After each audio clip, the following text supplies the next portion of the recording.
would like to wish you a very good morning, everyone. This is Rohan Raj, your motivational speaker, English language and career consultant. Today, I'll be speaking over a very important motivational story, and I hope that you will enjoy and like it.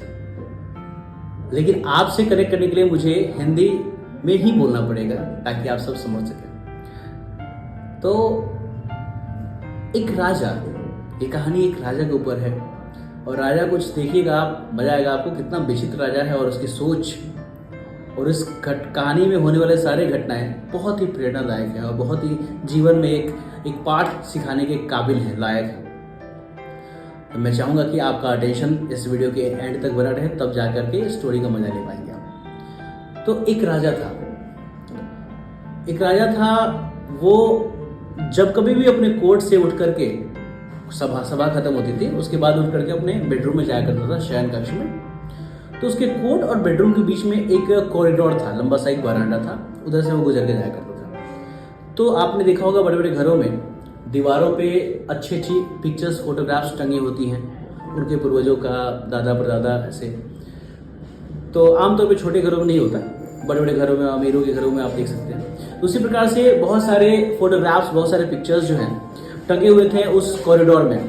तो जब कभी राजा जो है court से निकल करके अपने bedroom की तरफ जाता था, तो उस कॉरिडोर में टंगे हुए सारे पिक्चर्स को रोजाना देखा करता था।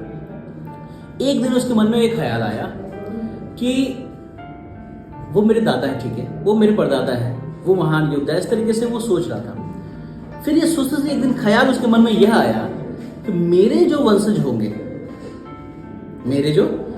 होंगे उनके लिए भी मेरी तस्वीर तो यहाँ टंगनी चाहिए, तभी तो वो देख कर कहेंगे ये मेरे दादा है, ये मेरे पिता है, क्योंकि इस राजा का पिक्चर एक भी वहां टंगा नहीं था। तो उसने सुबह में, और क्यों नहीं अभी तक पिक्चर टंगा था, क्यों नहीं अभी तक पिक्चर बन पाया था उसका मैं अभी 2 मिनट में खुलासा करूंगा। तो सुबह में मायूस होकर के और खुशी के मूड में भी कि भाई आज हम ये काम को अंजाम देने की कोशिश करेंगे, वो कोर्ट गया, अपना सारे मंत्रियों को इकट्ठा करा उसने, और उसने मंत्रियों से कहा कि भैया आप अपने जितने भी आपके लोकेलिटीज हैं, जितने भी गांव हैं, उनमें ढिंडोरा पिटवा दीजिए, इन्फॉर्मेशन ये भिजवा दीजिए कि जितने भी बेहतर से बेहतर पेंटर्स हैं जो मेरी अच्छी तस्वीर बना सकते हैं वो आए, उनका वेलकम है, वो आए और मेरी शानदार जो है फोटो बनाएंगे और उनको मुंह मांगा इनाम मिलेगा। ये ढिंडोरा पिटा। मंत्री ने बिल्कुल राजा की बात मान के हर जगह ये बात फैला दिया। अगले दिन सुबह में तकरीबन 40-50 पेंटर्स वहां मौजूद हुए। राजा ने कहा कि भैया ऐसा है कि आप सबका बहुत बहुत स्वागत है मेरे इस कोर्ट में, और आप प्रजा नहीं, आप मित्र हैं, और ये मित्रता और भी पक्की हो जाएगी जब आप मेरा एक काम करेंगे। तो सबने सोचा ऐसा क्या है जो राजा के हम मित्र बन जाएंगे, राजा के करीबी हो जाएंगे, ऐसा क्या काम है।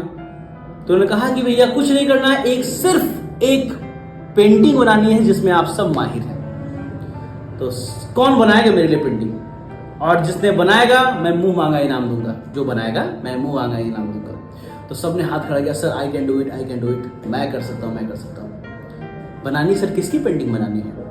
तो राजा ने कहा मेरी बनानी है। तो जब राजा ने कहा मेरी बनाई है, तो सारे उठे हुए हाथ नीचे गिर गए, सारे खुशी से खिलखिला रहे थे चेहरे, वो सारे मायूसी से झुक गए।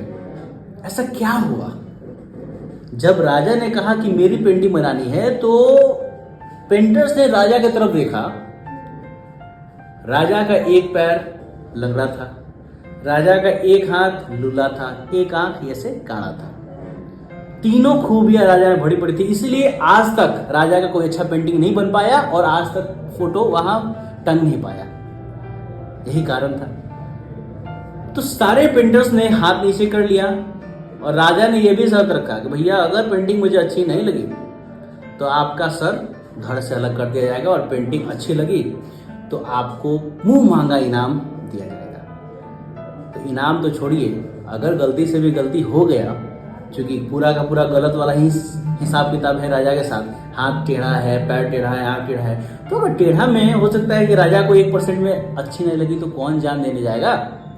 तो सबने हाथ नीचे कर लिया और सबका चेहरा झुक गया और सबने कहा sir I can not do it, मैं इसे नहीं बना सकता। लेकिन उसी पेंटरों के समूह के बीच एक छोटा सा हाथ ऊपर उठा और उसने जोर से आवाज लगाई, सर मैं बना सकता हूं, आई कैन डू इट।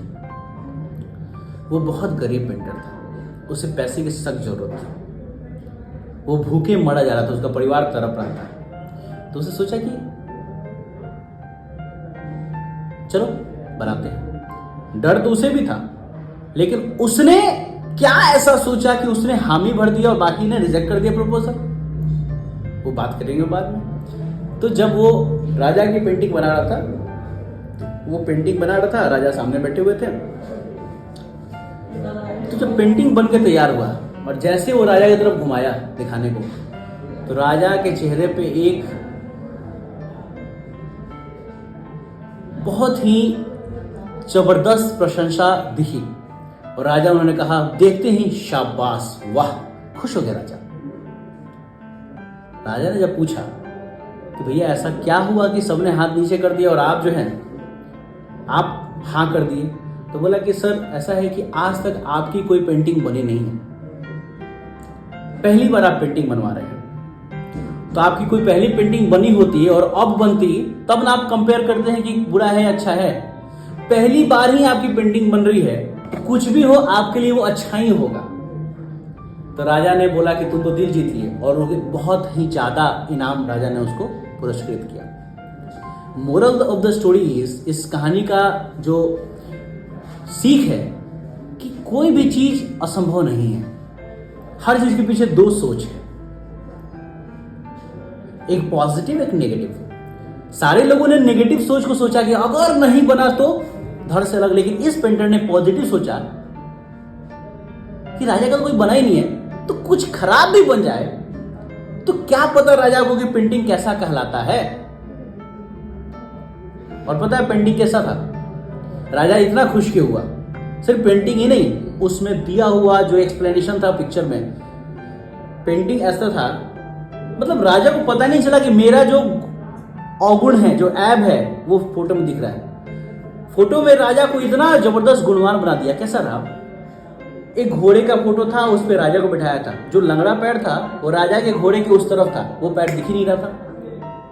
राजा के खास में तीर धनुष पकड़ा दिया, जो काड़ा हाथ लुल्ला हाथ था उससे तीर में निशाना लगवा दिया, और जो काड़ा आंख था उससे निशाना के लिए आंख बंद करवा दिया। तो देखिए आप, ये जो अवगुण है, आंख खराब था उससे निशाना लगवा दिया, हाथ जो लुल्ला था उससे तीर कमान पीछे खिंचवा दिया, और जो लंगड़ा पैर था वो घोड़ा के उस तरफ डाल दिया ताकि दिखे नहीं। यानी कि अब वो जो फोटो था एक योद्धा की तरह दिख रहा था।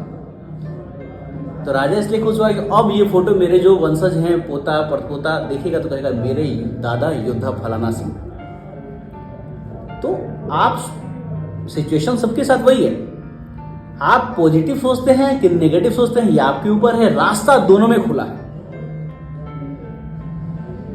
कहा जाता है कि अगर किसी काम को नहीं समझ में आया तो बस कूद जाना है, अपने आप सीख के साथ उस काम को आप कर देते हैं, आपको सीख भी मिलती है और सफलता भी मिलती है।